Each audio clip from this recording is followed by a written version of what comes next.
Welcome to Max Gold from the St. George's International School, who is also a returning participant.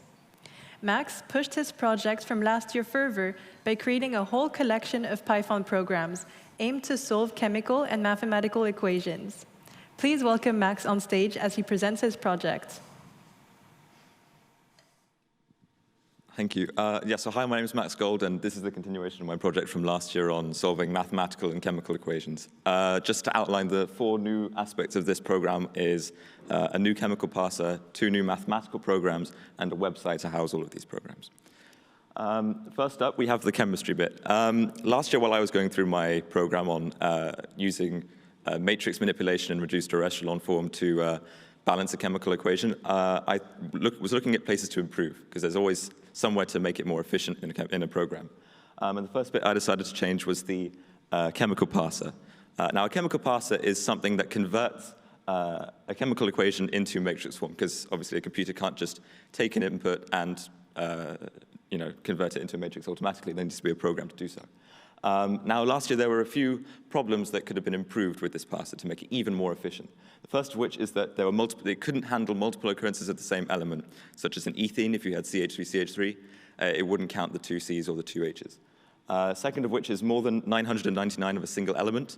If you had, say, a C1042, for example, on a carbon, it wouldn't work because the program would only count the next 3 values in a string. And finally, it wouldn't handle nested brackets. It could only handle one-dimensional round brackets, so this would produce an error. So to get around this, I decided to create an algorithm. First of which, so this is an example of a hypothetical compound that pushes the boundaries of what the parser can do.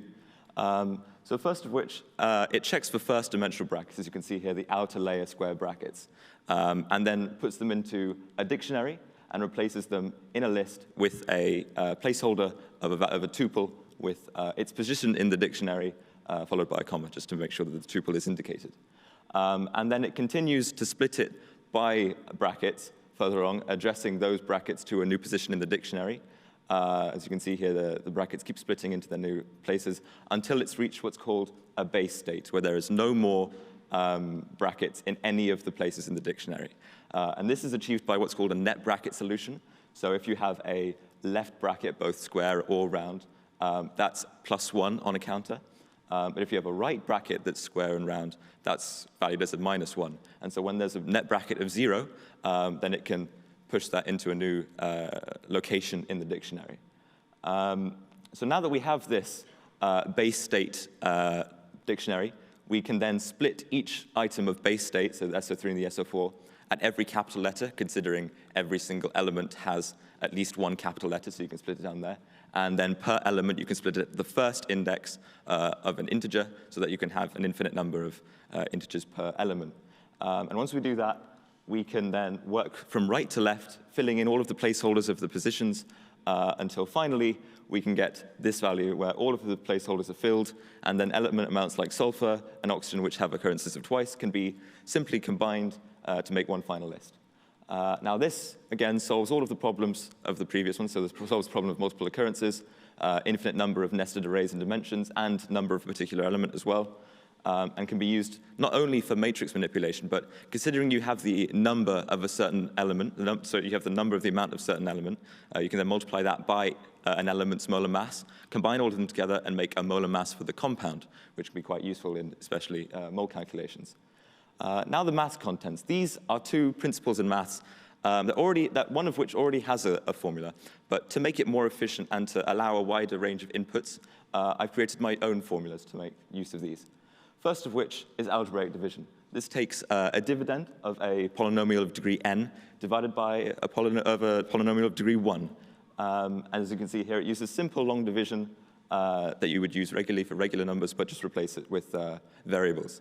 It comprises, and this formula the answer can be represented as a sum and initial term, as shown on this slide. The top is the initial term, the second is the sum, the third is a representation of what those variables mean, and the bottom is an example.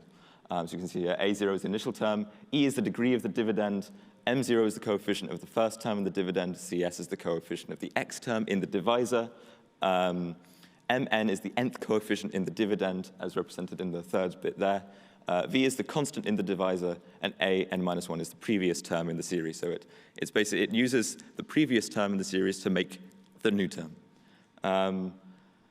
Now, the next bit is binomial. Binomial already has a formula. As you can see, sum from k equals 1 to n of n choose k, x to the n minus k, y to the k. And that is a binomial. But the problem with this is that obviously, in the n choose k, there's a factorial, which as n and k tend to get bigger, those factorials become increasingly difficult to compute. So I made one that would be easier without any factorials, but instead multiplication. As well, the top formula only has an input of positive integers, whereas the one I've created allows for negative inputs and fractions. Expands binomials are very important for distributions and polynomials. C is the constant before the binomial, such as 2 in the 2 in 1 plus x to the half. C0 to the n is the constant C0 raised to the power of n. And m is either the limit chosen by the user of how many coefficients they desire. If s is a fraction or negative, this is because if s is a fraction or negative, the sum would be infinite. So for the user, they could choose how many places they want. Otherwise, it's s plus 1 if s is a positive integer. And I decided, in order to house all of these programs for other students to use, I created a website called GoVac. It's built using Flask, which is a Python library, which means the Python programs can interact. What, sorry? What, sorry? Oh, OK, of course.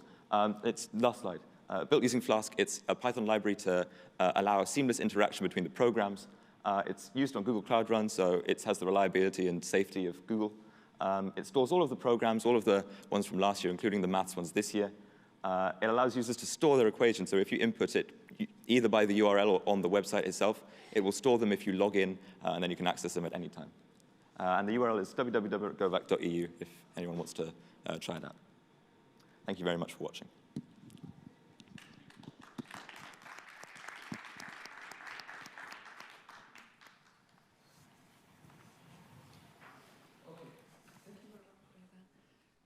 You were presenting your project again this year after having developed it further. Tell us a bit more about what you found out this time. Well, going over the project from last year, I was looking at ways to improve it, make it more efficient, make it overall, allow more inputs in a more, make it more reliable. And so looking at it, I saw some flaws in this, in the chemical parser, something that converts an equation into a matrix. And there were obviously some flaws in that, about the number of elements it could handle. Brackets was the main thing. And instead, I developed an algorithm to solve all these problems using what's called a Python dictionary. And then after that, I decided to transition to maths programs as well. So now it's no longer just chemistry, it's maths as well.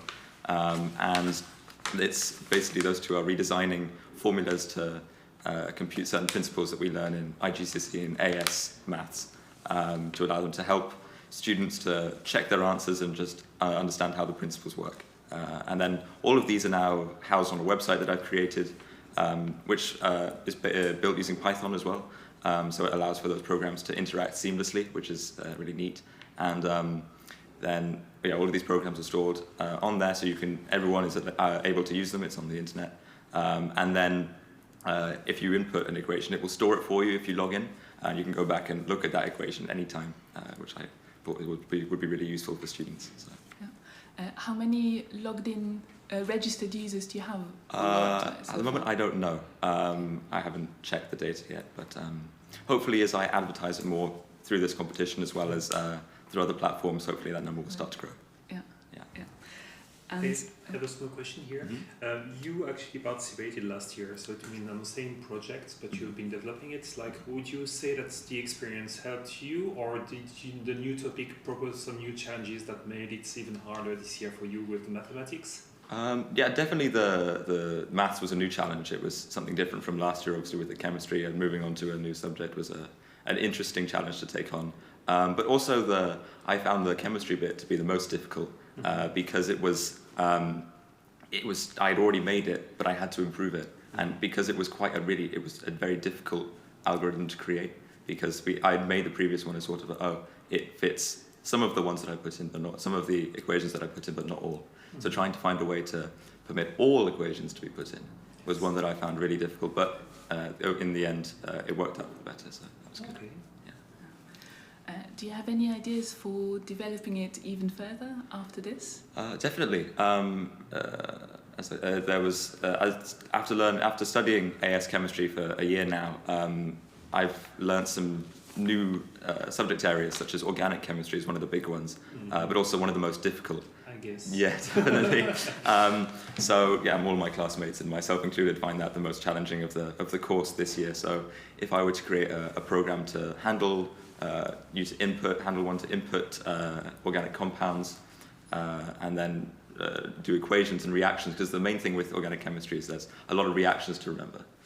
So if I allowed a user to input an equation or a compound in itself and then say, oh, I want to do this particular reaction, it'll then give the output. And I think that would be really useful, not only for me to remember all the equations, but to help other students just learn and practice through that, I think is the big thing for me. So. Was last year the first time that you took part in the contest? Yes, last year was the first time I took part in the competition. What happened what was it like last year, and what prize did you win? Where did you go? So last year Also, could you repeat the question? What did you win? Oh, yes. And how it happened, because it was a really specific context, yes, right? Yeah. Last year, sorry, I won the competition to go to Taiwan, the Taiwan International Science Fair.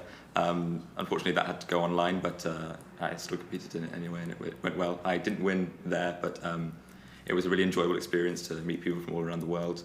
And also, the Jonk Fuerscher invited me to the Dubai International as well, but unfortunately, Luxembourg had to pull out of that due to COVID reasons. Mm-hmm. But yeah, it's going to change this year. Hopefully, yeah. Please. Yeah. Do you have a last word for other contestants this year? Good luck, I guess. For us all, it's not a. I guess it's a competition, but we all, I guess, strive to do our best. So all I can say is good luck to the other contestants, and I hope you do well. Yeah. And what would you say to people who are willing to participate next year? It's a great opportunity. It's really fun. You get to meet a lot of new people, and the prizes you win are excellent. They allow you to sometimes go all around the world and meet new people from other countries and cultures, and I think that's a really good aspect of the Jonk Fuerscher competition. Okay, thank you, Max. Very much. Thank you. Yeah.